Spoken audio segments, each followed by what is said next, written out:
संविधान के बारे में सबसे बुरी बात तो यह है कि इसमें कुछ भी भारतीय नहीं है। भारत के संविधान के बारे में सबसे बुरी बात तो यह है कि इसमें कुछ भी भारतीय नहीं है। यह आपके नेता ने कहा था, जिसकी आप पूजा करते हैं। जैसे हिंदुस्तान पहले चलाया जाता था, वैसे ही आप हिंदुस्तान को चलाना चाहते हो। राहुल गांधी लोकसभा में भाषण देने आए तो उन्होंने किसान, नौजवान, अग्निवीर, पेपर लीक और व्यापारियों की समस्या को उठाकर सरकार को घेरा और मोदी सरकार से इस पर जवाब मांगा। जब आपने अग्निवीर लागू किया तो आपने उन युवाओं की उंगली काटी। जब आप पेपर लीक कराते हो, 70 बार आपने पेपर लीक करवाया है, तब आप हिंदुस्तान के युवाओं के अंगूठा काटते हो। राहुल गांधी से पहले डीएमके सांसद ए राजा के भाषण के दौरान भी जमकर बवाल मचा था। ए राजा ने मोदी सरकार पर आरोप लगाते हुए कहा था कि बीजेपी संविधान में बदलाव करना चाहती है और देश को हिंदू राष्ट्र घोषित करना चाहती है। Is it not true? Is it not true? Your vice president of the party gave you interview in public. If before the election, if we are getting 400 seats in the Lok Sabha, then we will alter the constitution. We will declare this country is a Hindu Rashtra. क्योंकि सीधे सीधे मोदी सरकार पर संविधान को बदलने का आरोप लगाया गया तो बीजेपी भी चुप नहीं रही। बीजेपी की तरफ से अनुराग ठाकुर ने मोर्चा संभाला और विपक्ष के एक एक आरोपों का जवाब दिया। अनुराग ठाकुर ने लोकसभा में विपक्ष के आरोपों का जवाब देते हुए दो टूक कह दिया कि संविधान को तो कांग्रेस ने इमरजेंसी के समय खत्म किया था।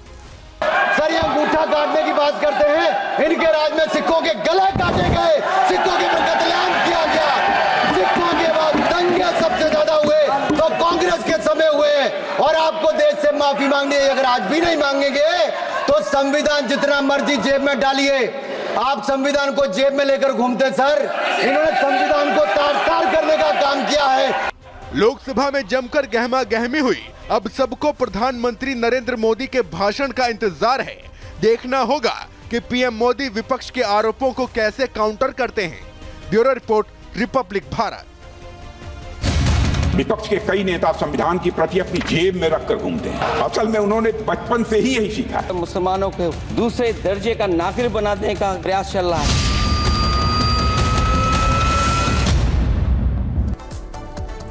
मोदी बोलेंगे और विरोधी सुनेंगे। शीतकालीन सत्र में विशेष तौर पर संविधान पर चर्चा चल रही है। चर्चा का आयोजन किया गया है। पहला दिन जब रक्षा मंत्री राजनाथ सिंह ने शुरुआत की और साफ तौर पर कांग्रेस पर हमलावर वो नजर आए। प्रियंका गांधी पहली बार संसद में पहुंची, विपक्ष की तरफ से कमान संभाली और अखिलेश यादव उनका साथ देते हुए नजर आए।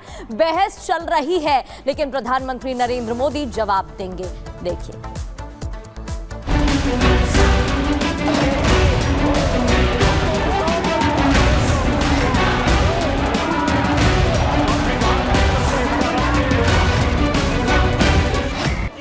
संविधान के 75वें वर्ष में संसद में इस बार चर्चा हो रही है।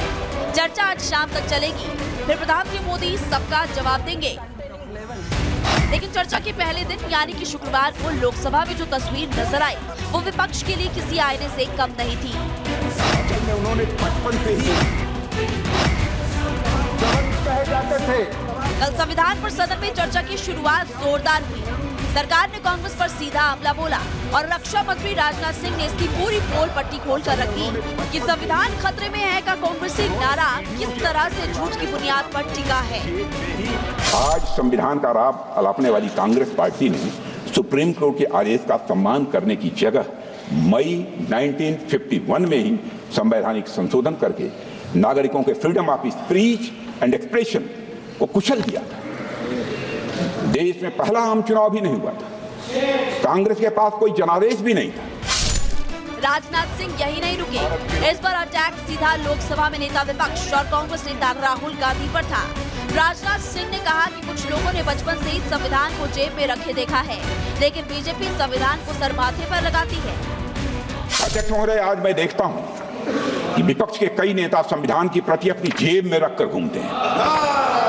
असल में उन्होंने बचपन से ही यही सीखा है। उन्होंने पीढ़ियों से अपने परिवार में संविधान को जेब में ही रखे थे।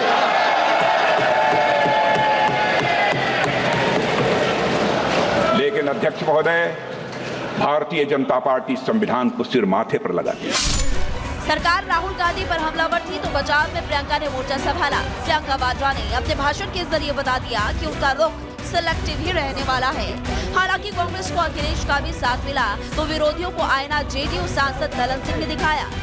सत्ता पक्ष के साथी आज खड़े हुए और तमाम गिनती करने लग गए कि ऐसा हुआ वैसा हुआ 1975 में जो हुआ, तो सीख लीजिए ना, आप भी सीख लीजिए। आप भी अपनी गलतियों के लिए माफी मांग लीजिए। देश के 20 करोड़ से ज्यादा अल्पसंख्यकों के, विशेषकर मुसलमानों को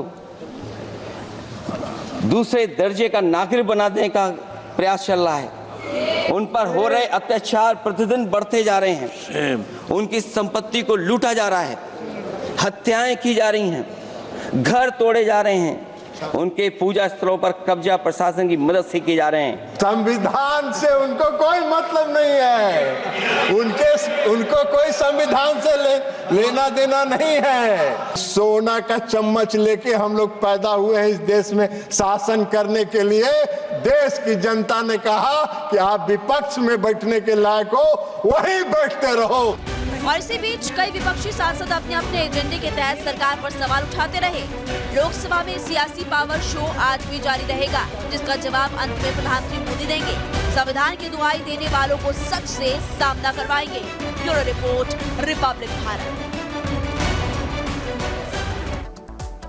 तो सदन में संविधान पर आर पार देखने को मिल रही है, बहस चल रही है लगातार संविधान को लेकर। प्रधानमंत्री नरेंद्र मोदी जवाब देंगे और जब जवाब देंगे तो क्या कहेंगे, पल पल की अपडेट आपको बता रहे हैं। यहां रुक रहे हैं एक छोटे से ब्रेक के लिए। ब्रेक के उस पार आपको दिखाएंगे प्रहार मेरी सहयोगी सलोनी श्रीवास्तव के साथ।